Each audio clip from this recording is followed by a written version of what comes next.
আজকে হলো পবিত্র মাহে মুহররমের প্রথম দিন এবং প্রথম জুমা।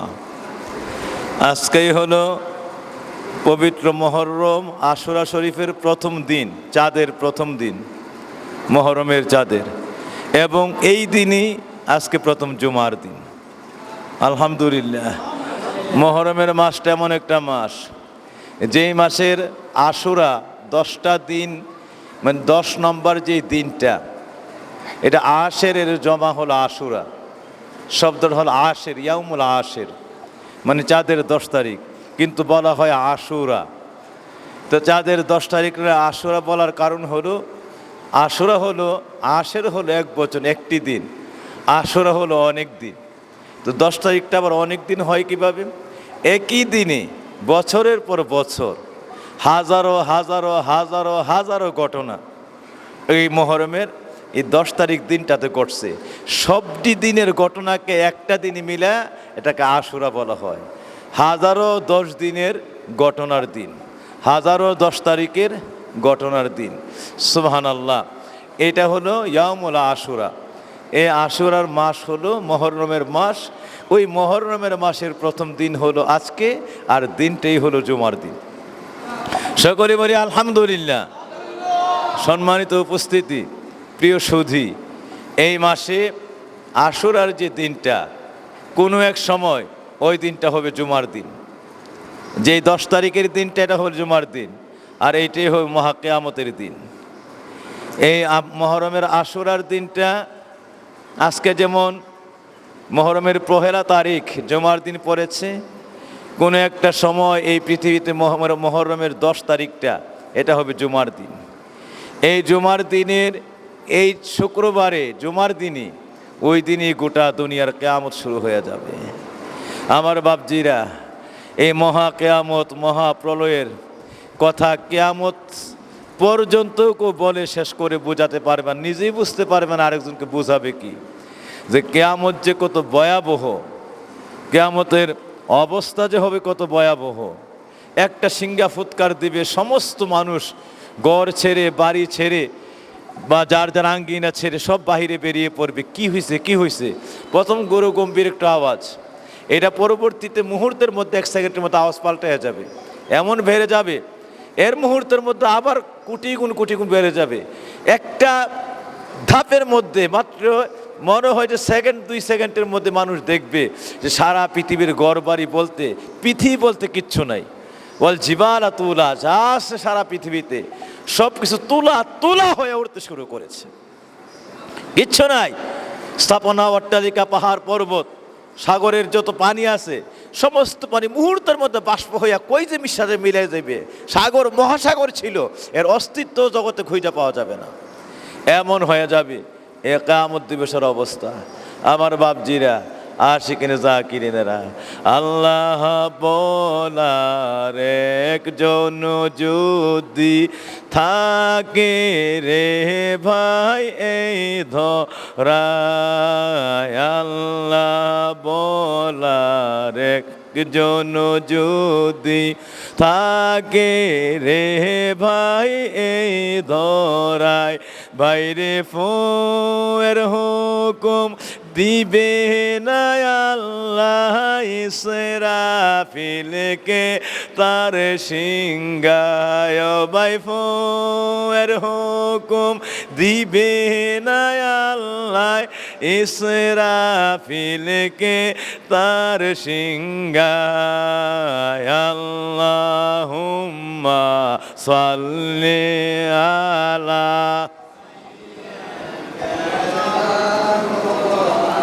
মাদনা বিয়ানা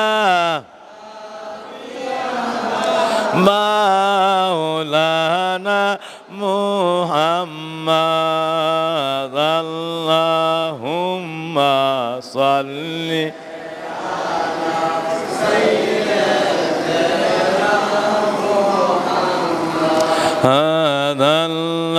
আল্লাহুম্মা সাল্লি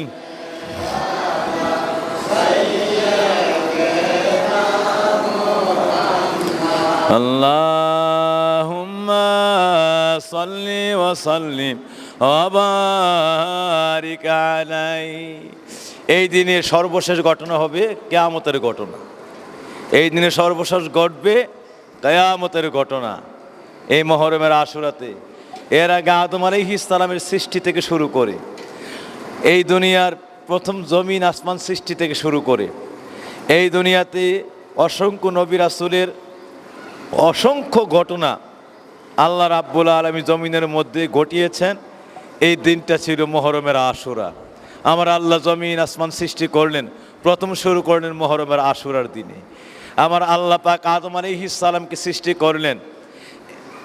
আমার আল্লাহ পাক হযরত আদমের মধ্যে সারা পৃথিবীর 160টা দেশের 160টা জায়গার মাটি আল্লাহ আদমের মধ্যে আনছেন। 160 দেশের মাটি দিয়ে মতান্তরে 360 জায়গার মাটি দিয়ে আদম আলাইহিস সালামের দেহকে বানানো হলো। ধরেন সৌদি আরব থেকে একটু নেওয়া হলো, পাহাড় থেকে একটু নেওয়া হলো, শ্রীলঙ্কা থেকে একটু নেওয়া হলো, বিভিন্ন জায়গা থেকে একটু একটু মাটি নিলেন। আবার এক একটার হাকিকত এক ধরনের। এই জন্যই এক এক দেশের মাটির এক এক তাসির। আপনি সিলেটে যতটা কমলা ভালো হবে, আপনার এই অঞ্চলে ততটা ভালো হবে না। কাশ্মীরে যতটা ফল ফলাদি ভালো হবে, ততটা আপনার আমাদের বাংলাদেশে ভালো হবে না। আবার বাংলাদেশে কিছু ফল ফলাদি আছে, এইটা যেমনটি এই মাটিতে ভালো হবে, অন্য জায়গায় তেমন ভালো হয় না। এটার হাকিকত হলো, কারণ হলো এক একটা মাটিকে আল্লাহ এক একটা তাসির দিয়ে তৈরি করছে। এক এক মাটির মধ্যে এক এক তাসির, আর এক এক মাটি দিয়ে আদমের এক একটা অঙ্গ বানাইছে। এই জন্য ওই তাসিরটা ওই অঙ্গের মধ্যে বিরাজমান। আপনার দেহের মধ্যে শুধু চেহারার মধ্যে খেয়াল করলে দেখবেন আপনার চোখগুলি আছে। এই চোখগুলি আপনি যদি মনে করেন চোখগুলি একটা দেশের মাটি দিয়ে তৈরি, ওইটার মধ্যে আল্লাহ ভীষণ শক্তি বেশি রাখছে। আর মানুষ যে দেখার যে শক্তিটা, ওই শক্তির এই মাটির মধ্যে তাসিরটা মিশে আছে, ওইটার থেকে আইনার চোখ বানাইছে।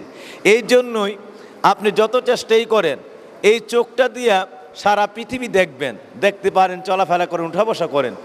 এই চোখটা যদি উঠায় নেওয়া হয়, সারা পৃথিবীর সবগুলি কান, আপনার কানই না, সমস্ত মানুষের কান, সমস্ত মানুষের ঠোঁট, সমস্ত মানুষের কপাল, এই সমস্ত মানুষের নাক এক লয় করলো, একটা অঙ্গ চোখের কাজ চালায়া যাইতে পারবে না। সারা অঙ্গ সবটা চেহারা মিলিয়ে দিল, চোখের কাজ কেউ চালায়া যেতে পারবে না।